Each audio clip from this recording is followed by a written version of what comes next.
Good afternoon, Dual Coast fans. Welcome back to another exciting episode of Dual Coast Podcast. We have the very first, I'll announce it right now, international show this afternoon. We have me on the East Coast, Russ on the West Coast, and our international guest this afternoon, Suzan and Joep from Holland.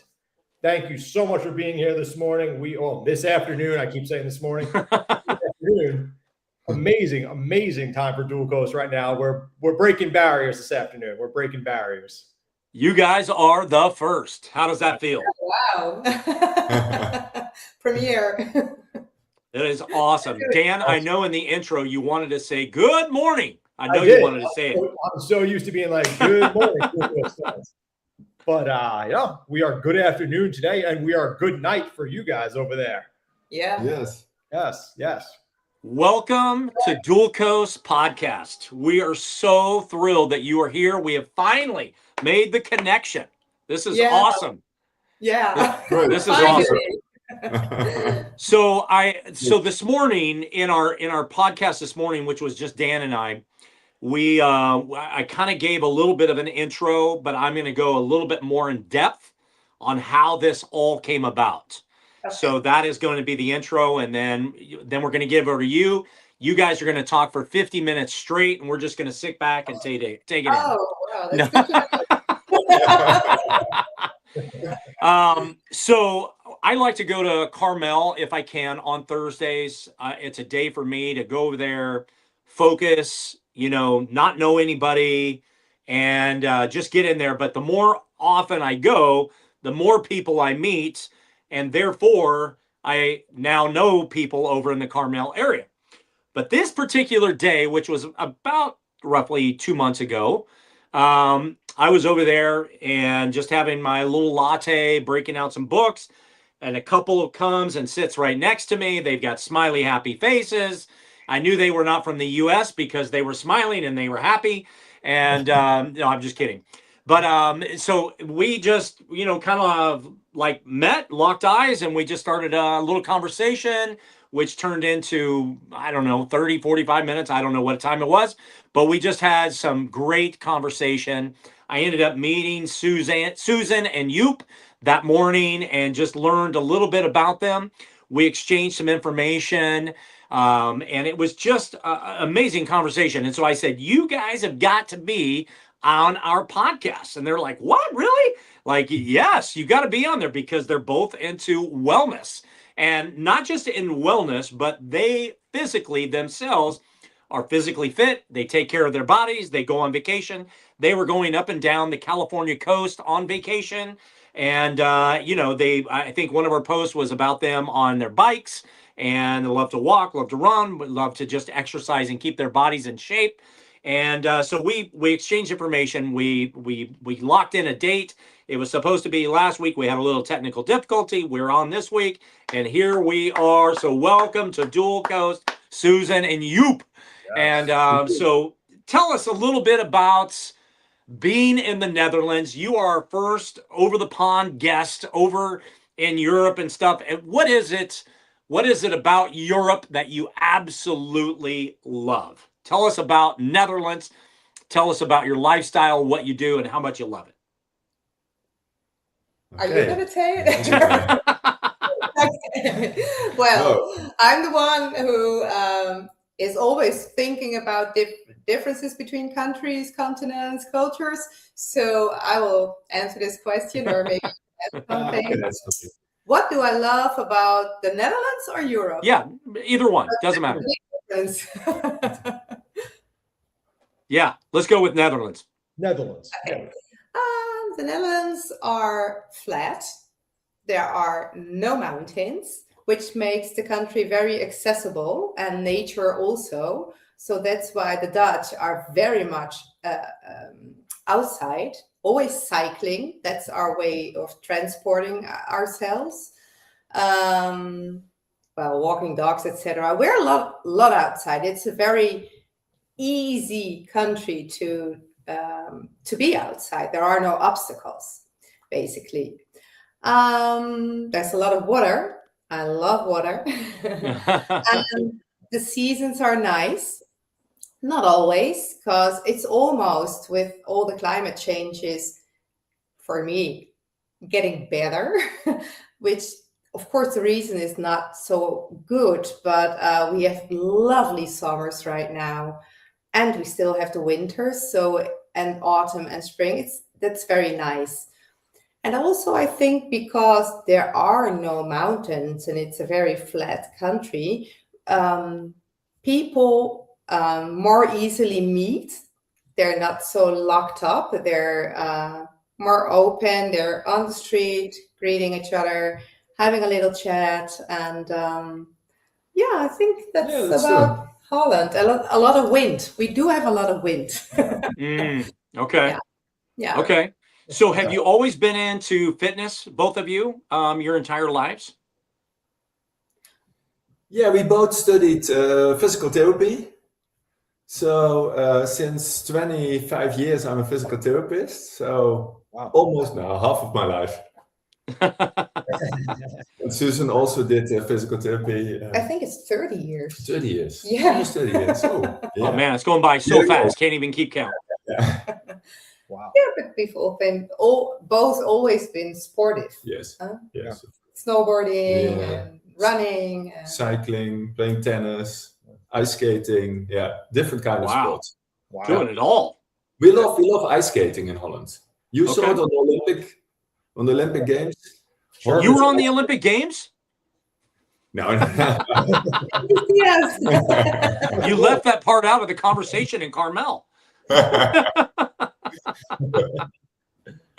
Oh, that's awesome.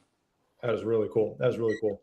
I feel like in the Netherlands is very known for cycling, right? Do you feel like that shapes your lifestyle a little bit as far as cycling and getting out on bicycles? And does it really shape like your health? Yes. We cycle a lot. We learned cycling as a little kid. We cycled to school. We cycled to the soccer club, to the tennis club, everything by bike. Yeah. And it's a lot of wind. It's mostly windy in Holland. So then you learn to cycle against the wind. The rain. The snow. Everything. Yeah. But it also gives you freedom being a child, because children learn to cycle here at the age of 3, 4. Yeah. And then they go alone on their bike at the age of 7, more or less. So they can just visit their friends, if not like 40 minutes drive, but like 2 blocks Small away. drives. Yeah. So they have their freedom, and they can come back. So at a very young age, we're already used to move and also to have our own, how do you say, responsibility, or have our freedom to do things on our own. Yeah. Right. Yeah. I love that. Yeah. So nice. what got you both into physical therapy, or some sort of wellness? What really motivated you 30 years ago to get into wellness? Yeah, I like the medical part, the body, how the body functions, and I like sports. So the combination, medical, sports, then you are into physical therapy. Yeah. And physical therapy is a lot of things about movement, but that's why after my education, I did my specialization in sport physical therapist. So you can do physical therapy in different areas, but I love the sport physical therapy. Oh, you're speaking dance language right now, man. Well, for sure. You guys could take this to a much deeper conversation. I can tell. I knew we had good international guests today. I love that. Do you work a lot with do you work a lot with young athletes? Or what's your patient population usually look like? Yes, I work a lot with athletes. In the past, I worked really a lot with athletes for especially the sprint and the hurdles. I was the physical therapy of the hurdle team in the Netherlands for the young people. Wow. So I had a lot of athletes in my practice. Twice a year we went to training stage. But nowadays I quit that because there was a lot of time going in, and I have my own practice to run, to organize. So I quit that part, and now I'm working in my own practice every day, during the week. And local here in the city, I'm the physical therapist, for example, for the field hockey club. Wow. So I always see sport injuries, football, soccer, tennis, everything. But in the last 5 till 10 years, I'm getting more and more specialized in knee injuries. So I'm getting more and more a knee physical therapist. So I think 50% of my time I'm working is knee rehab. Wow. With knee injuries and after knee surgery. Oh, okay. Wow. We need to get her connected. We need to get you connected to the knee stopper. Yeah. Yeah. She was a guest. She was a guest on our podcast. You need to look that one up. Yeah. That would be a great connection for the two of you. Hey, yeah, Renee. Yep. Okay. Yes. I'm going to connect the two of you. That'll be amazing. You guys will have great. She's in Maryland on the East Coast. The East Coast. Oh, yeah. Nice. Yeah. Amazing. She was an absolutely amazing guest. So, Joep, I'm going to ask you a quick question, and then we'll get over to Suzan in a minute. But, you talked about running, you talked about hurdles. Dan, you'll love this transition.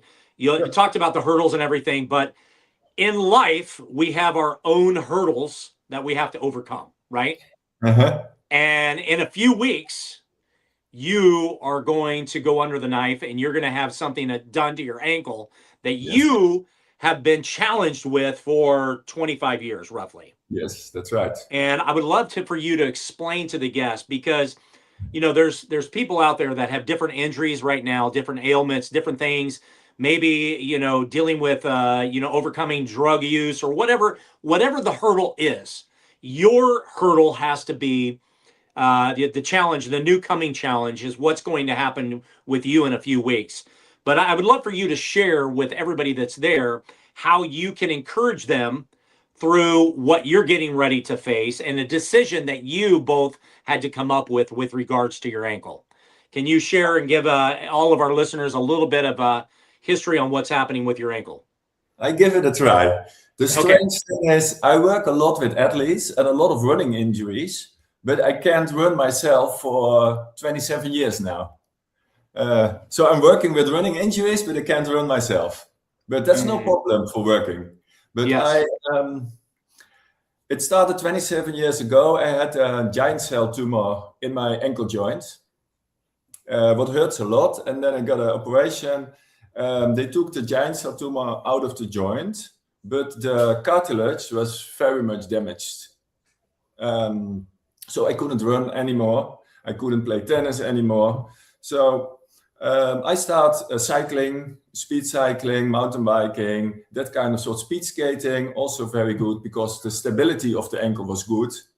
I could not handle the impact on the joint with running. So that's what I did with sport the last 25 years. And I was doing well with that, working, and no running, no jumping. But the last few years, it's getting worse and worse. So the joint is really totally damaged. It's over for the joint. A big part in the front of the joints, there's no cartilage at all. The bone is damaged. There are little holes in the bones. So I talked a lot of orthopedic surgeon, different ones, and all they say there's only one possibility, and we do it in 3 weeks. It's to make a fusion from the ankle joint. So after 3 weeks, I will not be the therapist. I will be the patient. The different part. That's nice. Yeah.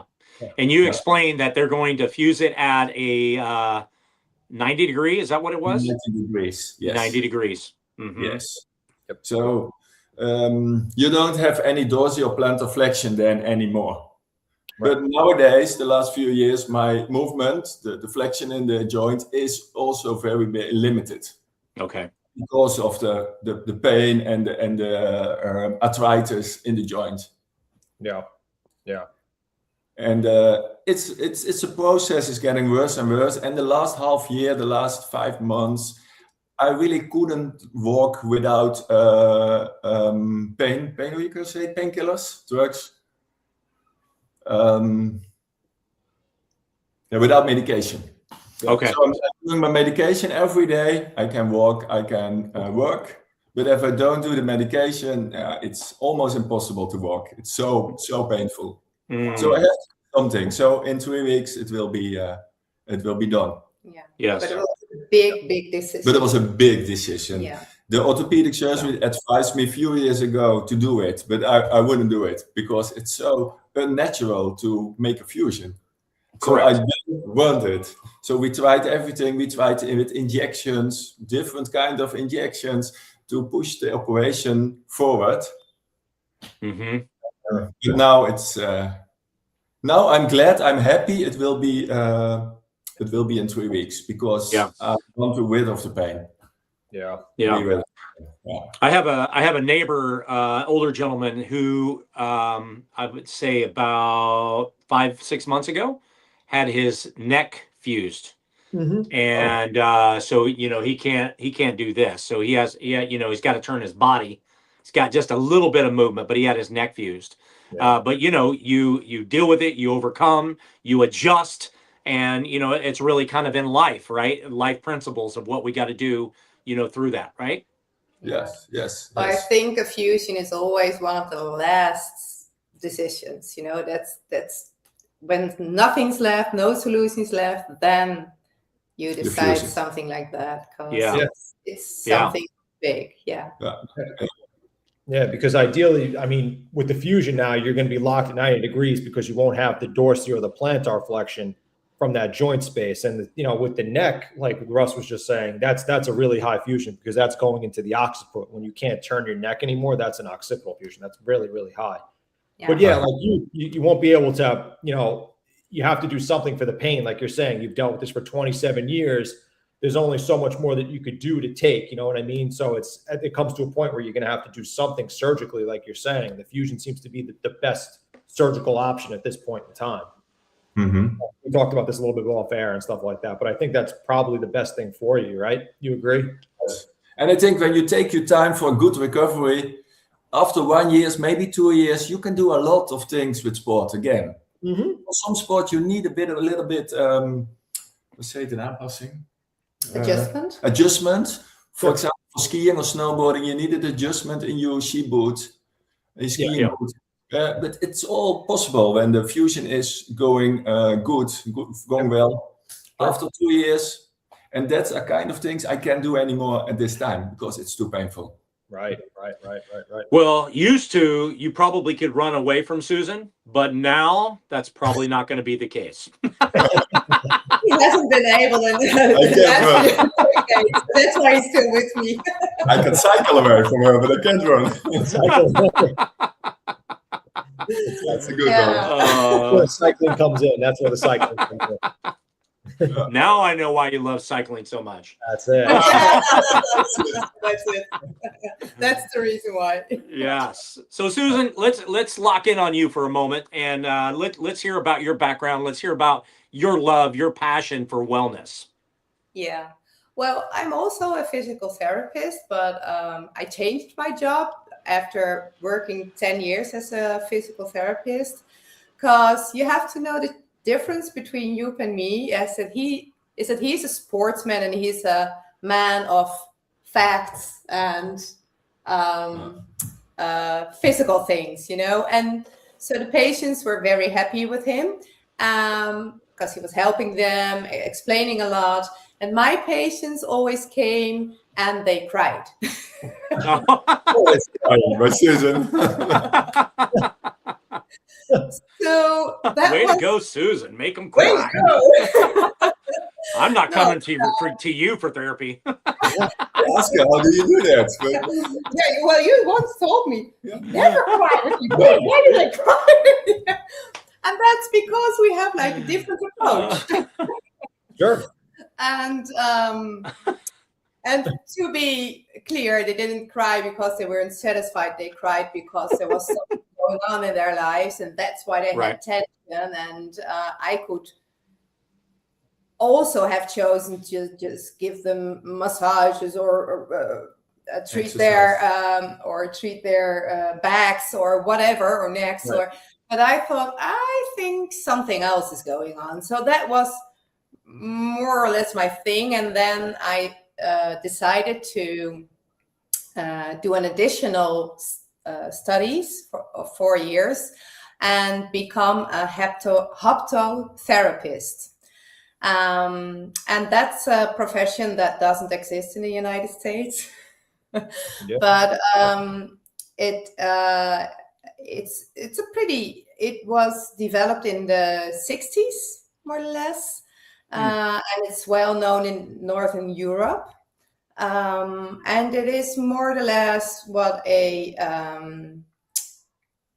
so people come for personal development and awareness. And the big difference between more common therapies and haptotherapy is that we don't focus on solutions, we focus on awareness. And also we don't only talk with the patients, the clients is what I say. We also let them experience themselves what they do in relation to other people and in relation to themselves. And so we also use the physical contact to get people more aware of what's going on in their body, what are their emotions, and what do they do with them. So yeah, that has been my profession for the last 20 years. Wow. Yeah. Wow. And I've What a pivot. my own practice too. Yeah. So I left the physical therapy because it wasn't, for a while I did 2 jobs, but then I had to get all these points to be able to do it. You know, you have to do a lot of additional education, and I had to choose. So Sure. Yeah. Sure. So, That's interesting though. That's yeah. interesting. Yeah. And how many, like, what type of how do clients get to you? How do people find you? Yeah. Well, they can just walk in or call me. No, they don't know, because we have like this system where everybody has to go to the oh gosh, I don't know, what is that called? The house doctor, the basic doctor. Yeah, like a primary doctor, right? Primary doctor, That's right. and he has to give you a recipe, and then you go to orthopedic or physical therapy so they don't need it. Also, they don't need it for him anymore. No. So we have they're free to walk in, and we decide if we can treat them or not. Okay. No doctors involved. That's how they come to me, through mouth-to-mouth experiences. So other clients who tell about me, my website, and also when I started 20 years ago, it was for the regular medical world, it was like haptotherapy. I don't know. Is this some woman in a black dress? Well, today I am in a black dress with a bird on her shoulder. You know, what is it? And they were kind of reluctant. They were like, I don't know. They also thought it was spiritual or something, which it isn't at all. Right. But now, 20 years later, it's booming. Wow. It's booming because many people know how to verbalize their problems very well, but they don't know how to change, how to make the changes, how to So that therapy is, of course, we have you call it talk therapy or talking therapy or conversations. We also have them, but then very quickly we move on to more experience. What happens with you in relationship to other people or in situations? Interesting. Yeah, I wouldn't really say that we have something specific like that in the States, not that exact title. We have like psychologists and psychiatrists type of thing who do those type of sessions, I guess you would say, but not in so much in that specific regard. There may be some who specialize in everything, but not so much like you're saying. You seem to have one set role there, and they kind of, I feel, some to specialize, but most are kind of overall. You have like a set role that you work with these clients with, which is very interesting. I'm assuming this field is popular in Europe, right? Mostly in Europe? Yeah, Northern Europe, Northern especially. Europe. Yeah. So it's a niche. It's niche. Yeah, it's niche. Yeah. Exactly. Yeah. Oh, Yeah. very cool. Very cool. Oh, everyone who goes to a psychiatrist can also come to me. The border is psychopathology. So when they're really personality disorders or something, then that's where I'll go. But everyone who wants to develop him or herself more personally, or get stuck in a relationship or at work, or can come to me, or maybe is just asking himself, what am I doing here? you know?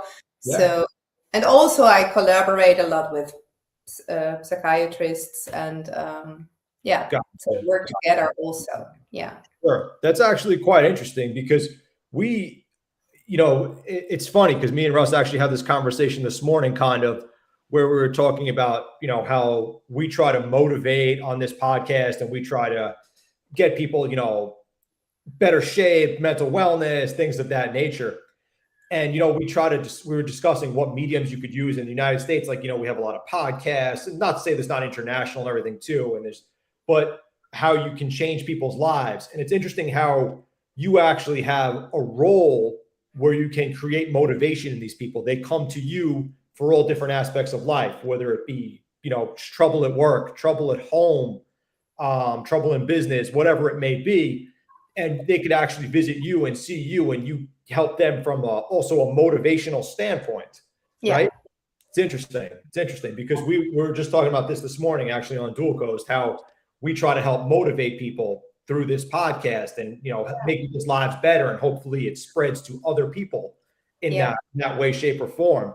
And you actually have that as a role with your clients, where you try to motivate them and help them. It's very interesting. Yeah. And also make them more aware of what they already are capable of. Most of the people are very much aware of what they can't do, but not so much aware of what they already have, what they already can.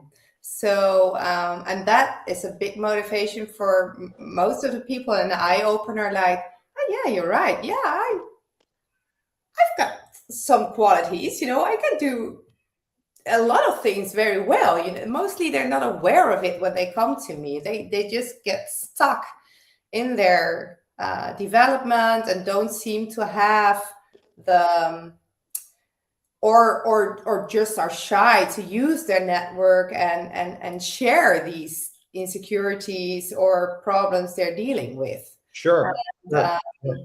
That's one of my motivation also. Always use your friends, your family, if you have them, because other people are dealing with the same stuff, and we just forget about sharing sometimes. And it's such a big difference.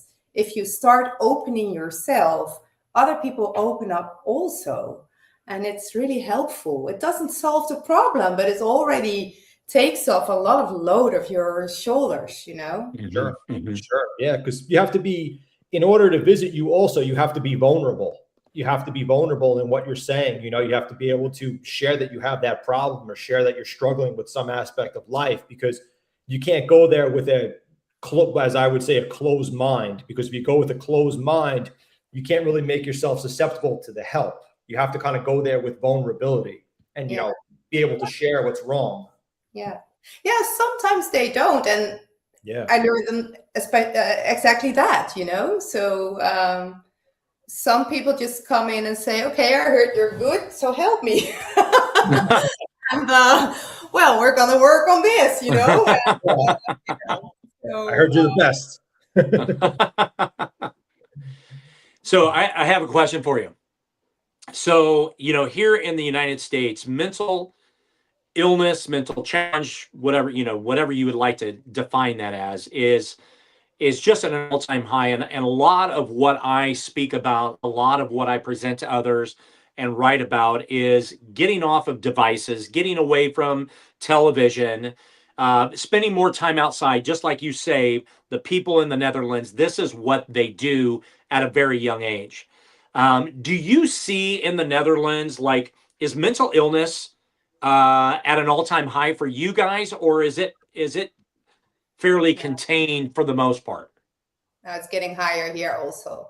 Wow. Okay. Of course, there are a lot of devices also. We have 2 children, a daughter of 21 and a son of 19, or she's 20, 19 and 20.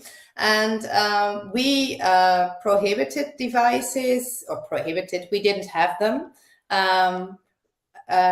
till the age of 13? 12, 13? 12, 13. So But we were outsiders. We were really outsiders. And also, when they went playing on their bike with their friends, they had the devices. So you can't really, and now that they're big, I think they spent the same amount of time on their devices as their classmates. Yeah. So, at least we've given them those years. They have, how do you say, called us a lot of names because of that, or how do you say? But we pulled it through. And I think you build a base there where they can fall back on. Someday they will thank us for that. They will. Yes. Yeah. Yes. But generally in Holland, of course, we have the same same tendencies as in the rest of the world. But they are very much aware at the schools, the high schools. They leave the mobile phones. They can't take it into the classrooms anymore. Okay. Because we the Dutch, and in more parts of Europe, France, we learned very quickly that it affects the young mind quite severely. So, Sure. Yeah. Sure. So, does it answer your question? Yeah. It sure did. Yeah. Problems, but I think as being a parent, you can have a lot of you can have a certain amount of influence of how they use their devices, but you also live in this world, so you can't totally avoid it, except go somewhere in the middle of nowhere. But we don't have that so much. There's a lot nice things about Holland, but we don't have the middle of nowhere. Very crowded. We're a very small country, and we're almost 20 million people, so it's crowded. Yeah. Wow. Yes. Very interesting. Yeah, I don't know, Russ, do you know if they have that rule here that they collect the cell phones? I'm not sure if that's happens here in the United States. I don't think there may be some school districts that do collect, but I think most of them are just not allowed to pull it out of their backpacks while they're in class. They do. That was how it was before here too. And I got videos from my daughter, and somewhere in the background I saw a teacher trying to transmit. I was like, yeah, that was because this rule is. But it didn't work. No, this rule that they can take it into the classroom is new. It's like new. It's new. 1 or 2 years. Yeah. So, oh wow, okay. I like it. It didn't apply to our children. Still. Yeah. That's interesting.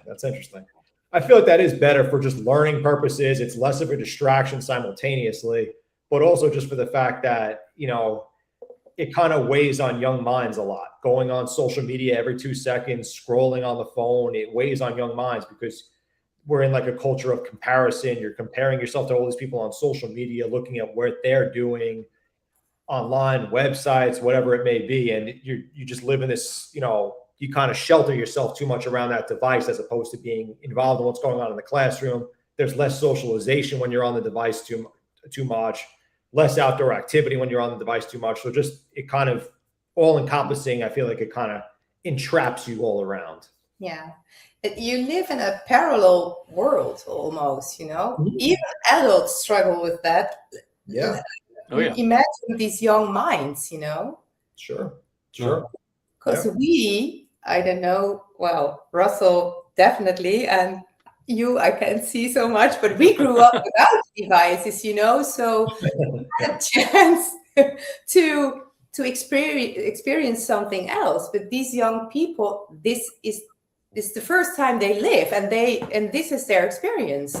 Sure. So imagine how that gets into your mind. That's incredible. Yeah. Sure. No, absolutely agree. I absolutely agree. Yeah. And Russ is a big advocate for this, right, Russ? Huge. I mean, I go to schools, I speak on stages, I create my own stage. This is all a part of it, and a part of wellness, a part of impacting lives, and impacting this generation and future generations is all about changing the lifestyle of the parents to raise their kids in a certain way that's going to be a healthier environment, not just for them. But the problem is like when the classmates get together and they're like, what? You don't have a cell phone? You're 12, 13 and you don't have one? And then they're like, Mom, Dad, when do I get my cell phone? And so there is a friction that goes on amongst the friends, the family, and so it can be divisive in the home. So, but the parents have got to stand strong in this, and then also that goes right along with mental wellness. That people have got to get out, get the vitamin D, the sunshine vitamin, exercise, move their bodies, because that's going to help them combat these mental challenges that they have along the way. Yeah.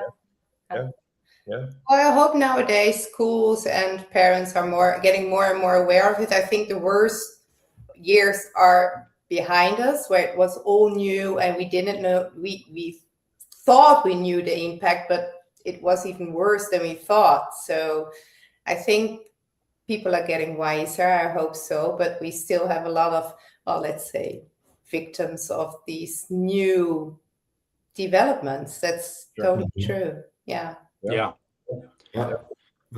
So you mentioned speed skating a little while ago. Yeah, speed skating. Does the name Eric Heiden ring a bell to you at all? 1980 Olympics. Yes. I'm a speed skater from the United States. Yeah. The few 4 or 5 gold medals, I think. Yes. Yeah. I went back because I watched the Miracle on Ice, the hockey, but they were showing clips of Eric Heiden when he was winning championships, and I totally forgot about this, because now we have it's all indoor and it's this perfect environment and the ice is perfect. Well, but going back to 1980, it was outside in front of a high school. Like, are you kidding me? Like, it was crazy back in those days, and this guy was a machine. Amazing. And nowadays, good ice skaters like Jenny Davis, because you come from inline skating. You do a lot of inline skating, I think, in the States. Yeah. Yes. Inline skating to ice skating. That's nice. Yeah. So it makes sense. What's up? What are you gonna say? No. Are you able to still speed skate at all, or is that a thing of the past? I did it until a few years ago. Oh, okay. The last 2 or 3 years, it's too painful. But I hope I can do it again after my operation and recovering. Yeah. Are you the #1 speed skater at age 54 in your country? No, not anymore. Oh, number 2. Suzan's #1. Who's #1? It's a very difficult sport, ice skating. It's very technical. For sure. To me, it's very easy, but it's a technical sport. Yeah, your back, your glutes, everything, like you're bent over, and how they do that for, I don't know what the longest one is, but to be able to have that resilience to keep your body in that position for such a long period of time, let alone the speed skaters that do it, in a lap or two, it is just, the training is unbelievable, and their thighs are like massive. Oh my goodness. It's not so healthy for your back. Your back is hurting a lot. Oh, really? Speed skating? For speed skating, yeah. Speed skating? Yeah, you see a lot of professional speed skaters with back injuries. Yeah. Oh, I can imagine. It's not the most healthy position for your back. It's not natural. No. It's not natural. Good point. It's like picking strawberries. The round back. Yeah, I never really thought about that. I guess you're kind of hunched over the entire time, like lumbar spine wise. You're bent the entire race. Yeah, interesting. Well, Never really thought about it. Not just the race, but all of the hours and hours and hours of training that you do in that position. Yeah. Right? Yeah, That's right. Yeah. I never thought about that. So, Suzan and Joep, I actually have a question for you. You guys met Russ and Carmel. You're in California. And Russ told me you guys travel a lot in general. Is there any specific place you've been to that has really changed your perspective on things or has really left a lasting impact on your lives? Yeah. Don't say Carmel. That's not. Come on. Change my perspective of life. Well, I've got a big love for Latin America, especially for Ecuador. Oh, okay. And I don't know if it changed my perspective of life, but I love the people there. From Carmel, we went to Los Angeles, and then I flew to Quito and stayed there for a month. And I've been there many times, and then again,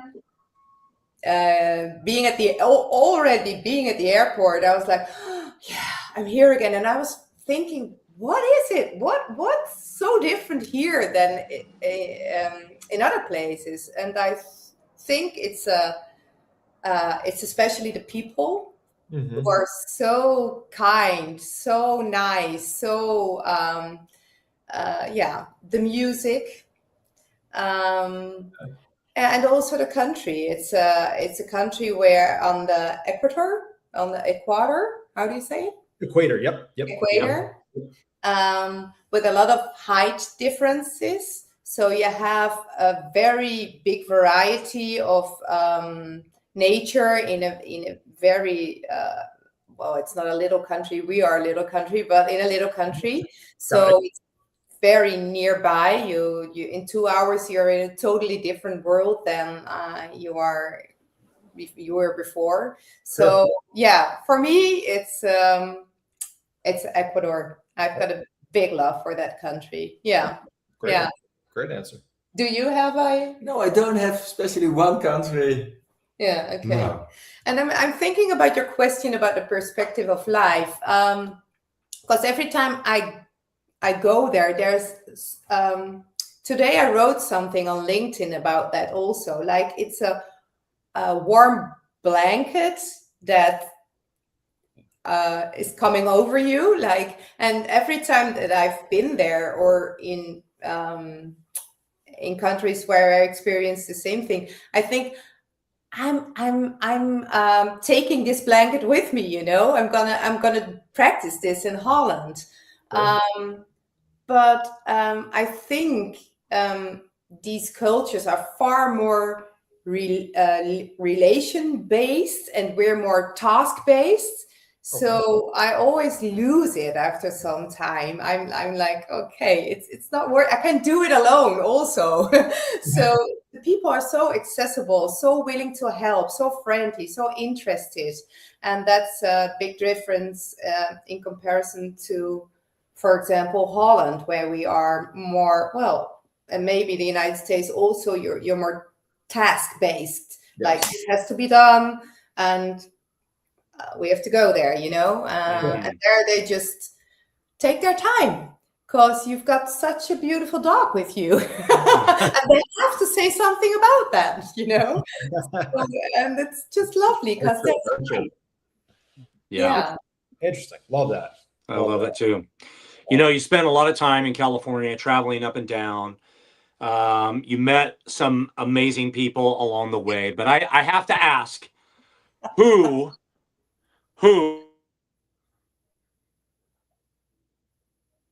was the most incredible person? Who was the most incredible person that you met in California? We're looking at him. We're just looking at him. What kind of rigged question is that?